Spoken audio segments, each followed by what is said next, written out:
ابني اتخطف من أوضة نومه. صحيت مفزوعة على خبطات قوية على باب أوضتي. قمت اتنفضت في لحظة وفتحت الباب، لقيت يوسف ابني بيعيط وبيرتعش. حضنته بقوة وانا بقوله بكل لهفة: مالك يا يوسف، مالك يا حبيبي؟ الراجل خطف سيف يا بابا. الكلمة نزلت عليا زي المطرقة. جريت زي المجنون ناحية أوضة ولادي. ملقتش سيف في سريره. جريت في البيت كله زي المجنون وانا بدور على ابني وقلبي مفتوح. مراتي كانت بتنادي على سيف بصريخ وانا حاسس اني في كابوس رهيب. طلعت برا الشقة ونزلت الشارع ابص يمين وشمال، بس مفيش اي حاجة اطلاقا.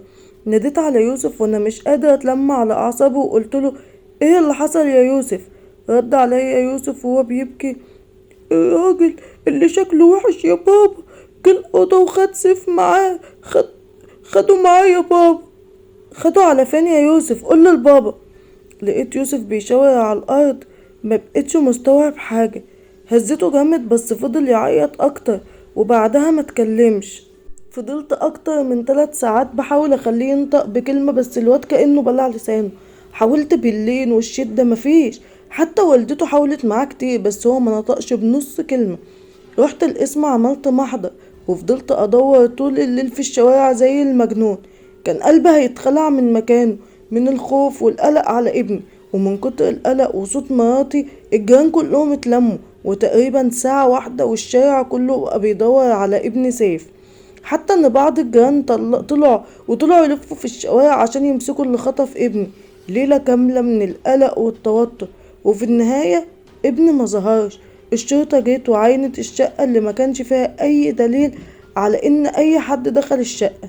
الباب كان مقفول ومفيش فيه اي مظهر للعنف. الشبابيك كلها مقفولة واستحالة حد يعرف يفتحها من بره. واستمر الوضع طول النهار، بين بكاء امه اللي ما بيقفش وبين خوفي وقلقي على ابني الغريب. وبقول الغريب لانه فعلا كان غريب من يوم ما اتولد. كان هو ويوسف توأم. ومع مرور الوقت سيف كان تقريبا ملازم امه لدرجة انه كان بيصرخ لو بعدت عنه دقيقة. وكان مستحيل يروح حضانة لانه فضح الدنيا لما امه سابته. ووصل بينا الحال اننا قررنا نعلمه في البيت وتتولى امه تعليمه. اما يوسف فكان طفل عادي جدا، بيروح الحضانة وبيلعب وبيخرج حتى لما كملوا 6 سنين. يوسف راح مدرسته عادي جدا. اما سيف فضل زي ما هو، ممنوع منعا باتا امه تبعد عنه، ولو هتدخل حتى الحمام. حتى انه كان بينام في حضنها وبعدها اشيله براحة واديه سريره عشان اعرف انام جنبها. وديناه لطبيب نفسي ومعرفناش نوصل معاه لأي حل. والنهاردة وصلوا الاتنين ل8 سنين.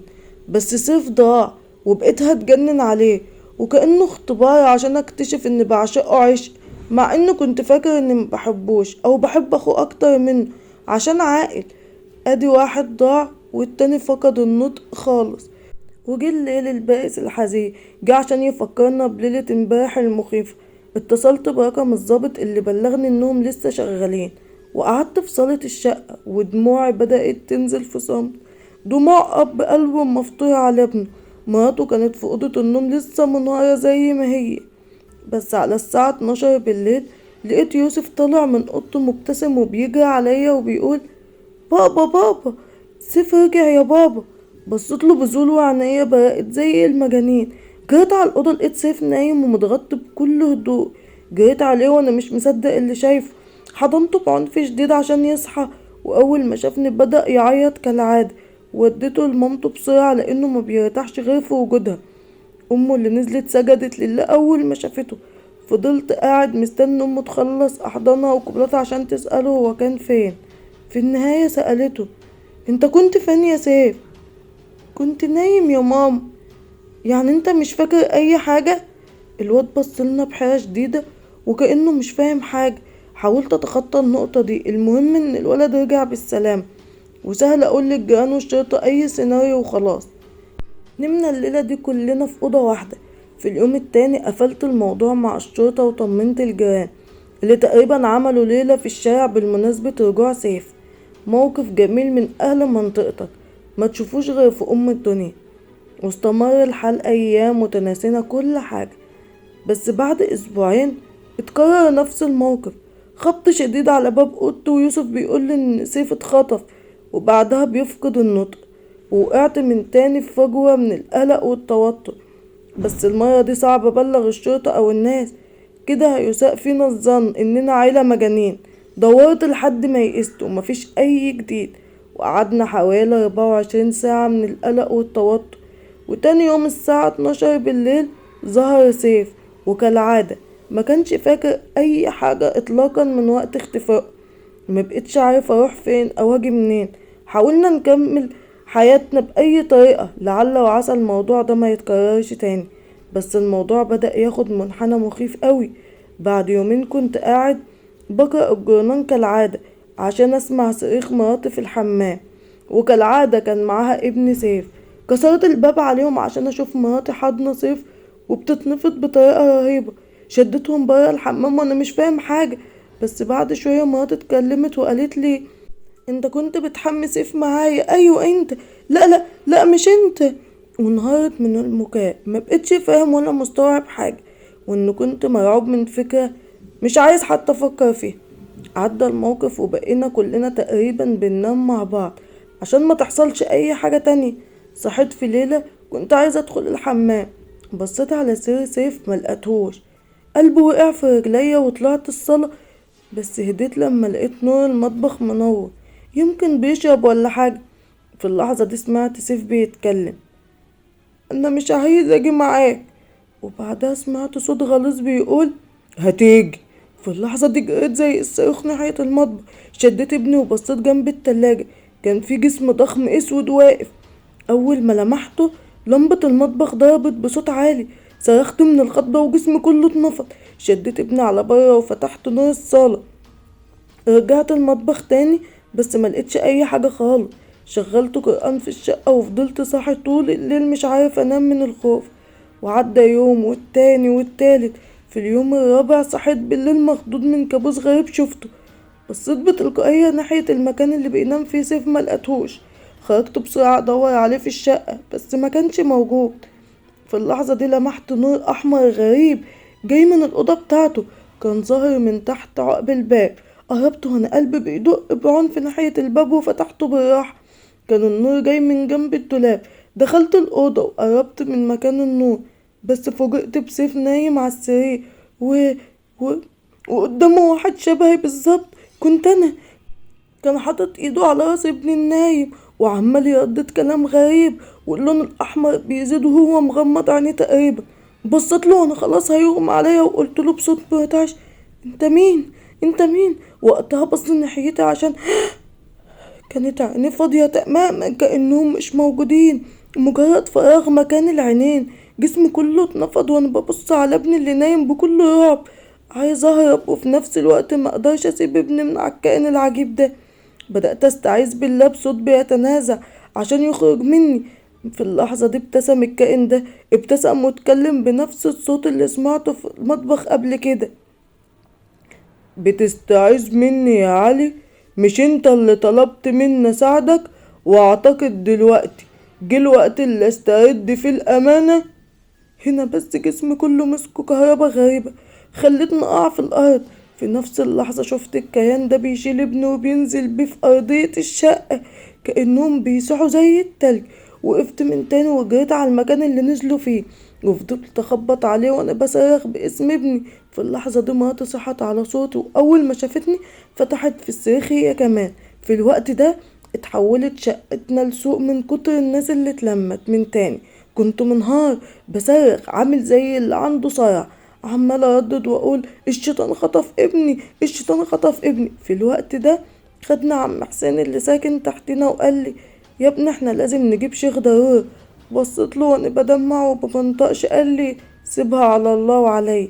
تاني يوم لقيته جاي ومعاه راجل وهكور عنده دقن بيضة وملامحه مريحة جدا. قرأ الراجل وقتها على جسم يوسف ابني عشان يقدر ينطق، وفعلا اتكلم وحكى للشيخ كل حاجة.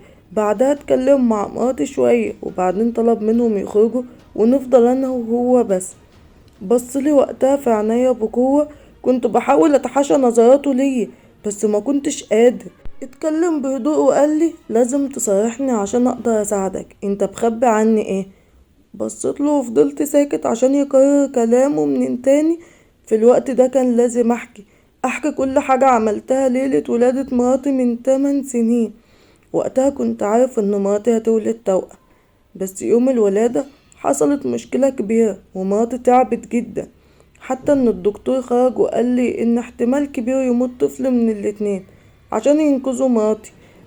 كنت ساخط وقتها جدا ومش متقبل ان حد من ولادي يموت. كنت وقتها قارئ عن سحر معين بيسبب الإجهاض على صفحة معالج روحاني. كلمته وقتها فورا وحكيت له كل حاجة. رد عليا وقال لي عندك استعداد تعمل اللي هطلبه منك فورا؟ ردته قلت له طبعا وحالا. بعدها طلب مني اكتب حروف معينة بتسلسل معين، واجيب بخور اسود ودم اي حيوان، واخلط البخور مع الدم في الورق، واحاول اقف على راس مراتي واحط الورقة في هدومها واردد اقسمت عليك بحق فلان وفلان وفلان ان تدخل الى الرحم وتنقذ الولد وتحرق المرض وتسكن الألم. كان مطلوب مني أردد ده 7 مرات. وقتها طلبت من الممرضة أدخل لمراتي بأي طريقة عشان أرقيها، وعرفت فعلا أدخل. ووسط شغل الدكتور اللي بصلي بتعجب حطيت الورقة في هدومها وحطيت ايدي على راسها ورددت الكلام بصوت واطي وكأني برقيها. في الوقت ده فعلا الولادة اتسهلت والطفلين نزلوا ومحدش منهم مات. بصلي الشيخ بغضب شديد وما تكلمش خالص. بصيت له وانا ببكي بندم وقلت له ابوس ايدك قولي انا عملت ايه؟ انت وكلت قرينك يا ابني يبقى حارس لابنك اللي كان عنده مشكلة وهو بيتولد واللي هو سيف. بس بما ان قرين مجرد شيطان فهو نفذ المهمة وفضل وكيل على ابنك. عشان كده ابنك كان دايما مع امه وبيخاف منك انت، لانه كان بيشوف قرينك اللي هو شبهك كتير جدا. وفضل القرين متربص بابنك لوقت معين عشان ياخده منك، وكان انسب وقت لما كمل 8 سنين. خطف ابنك مرة ورجعه، لان الجسم البشري صعب يتأقلم على اعمالهم وممكن ينهار ولازم يتعود. وخطفه تاني ورجعه، وكانت المرة التالتة هي الأخيرة، لأنه طالما اتمكن منه وانت اللي اديته الفرصة فهو هياخده منك للأبد. وقتها اترميت على ايد الشيخ وانا منهار. ابوس ايدك اتصرف بالله عليك يا ابني، اهدى وقول يا رب. روح صلي ركعتين توبة الاول لله قبل ما اعمل اي حاجة. وفعلا جريت وصليت، بكيت كتير قوي في صلاتي وطلبت من ربنا يسامحني اني استعنت بالشيطان وما استسلمتش لقدر يومها. واشتغل الشيخ بعدها. الاول قرأ عليا عشان قريني اللي متحرر من يوم ولادة ابني يرجع لجسمي، وبعدها دار بينهم حوار طويل انتهى بقراءة آيات الحرق على القرين اللي استسلم في النهاية وقال إننا هنروح الأوضة هنلاقي الطفل وإنه مش هيخطفه تاني. طبعا أنا وقتها كنت في غيبوبة، بس لما فقت اتحكالي كل ده وفعلا ابني رجع. والشيخ قرأ بعدها في البيت كله وطلب مننا نعمل كذا حاجة للتحصين. وفي النهاية بصلي بصة مخيفة اللي هو إياك تسلك الطريق ده تاني، لأن طريق الشيطان آخرته سودا، آخرته جهنم وبئس المصير. استخدام السحر من أقوى الطرق لتنشيط القرين، فلا تجرب ولو من باب الفضول. وكانت دي نهاية حكايتنا النهاردة. ما تنسوش اللايك والشير للفيديو وللقناة كلها. بشكر كل الناس اللي بتدعم القناة دايما ومش بتبخل بالدعم. كان معكم زيزي، استنوني في فيديو جديد وحكاية جديدة، وإلى اللقاء.